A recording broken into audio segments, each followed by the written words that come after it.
బుద్ధుడి గురించి, బుద్ధ చర్యల గురించి మనం ఎంత చెప్పుకుంటే అంత ఆనందంగా ఉంటుంది. ఇప్పుడు కొంచెం ఎక్కువ సమయం ఉంది కాబట్టి ఎక్కువగానే చెప్పుకోవచ్చు, కంగారుగా చెప్పుకోక్కర్లేదు. ఆయన ఇల్లు వెడలి బయటకొచ్చి సంబోధిని పొందిన తర్వాత ఆయన అనేక గ్రామాలు, దేశాలు తిరుగుతూ తన భిక్షాటన చేస్తూ తన చర్యలలో ఎంతో బోధ చేస్తూ ఉంటారు. దాన్ని వింటుంటే మనకి చాలా ఆశ్చర్యం వేస్తుంది. నాకు చాలా ఆనందం. ఇప్పటికిప్పుడు మన పక్కనే ఉండి చెప్పినట్టు నాకు ఎదురుగుండా కూర్చొని బోధిస్తున్నట్టు అనిపిస్తుంది. ఆయన మాటలు అలా ఉంటాయి. తపస్సు వల్ల ఆయన తెలుసుకున్న జ్ఞానాన్ని తను అనుభవించి మరి ప్రతి ఒక్కదాన్ని చెప్తారు.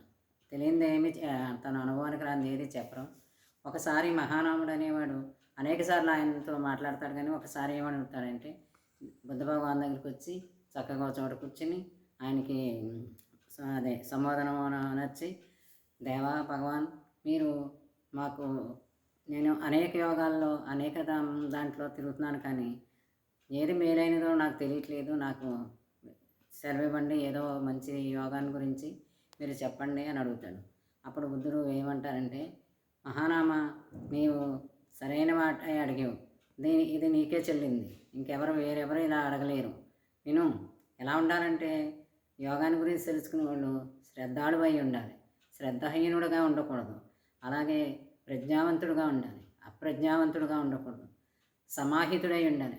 సమాహితుడంటే అన్నిటినీ సమానంగా, కష్టాలని సుఖాలని సమానంగా తీసుకునే అన్నమాట. సమాహితుడుగా ఉండాలి, అసమాహితుడుగా ఉండకూడదు. అలాగే నీవు ప్రతిదాన్ని ప్రజ్ఞతో తీసుకోవాలి, అప్రజ్ఞగా ఉండకూడదు. అంటే ప్రజ్ఞ అంటే తెలివి అన్నీ అనమాట. ఈ ఉండకూడదు. ఇవన్నీ ధర్మముల యందు నీవు ఉండి ఆచరించి మంచి శృతిని పొందుతాం. అప్పుడు ఈ ఈ కష్టభూయిష్టమైన ఈ లోకమునందు నువ్వు శృతితో ఉంటావు. ద్రోహయుక్తమైన ఈ ప్రజలలో మైత్రిని విస్తరింపజేస్తావు. ఈ అన్ని ధర్మాలను ఆచరించి చక్కగా నీవు ఉండు.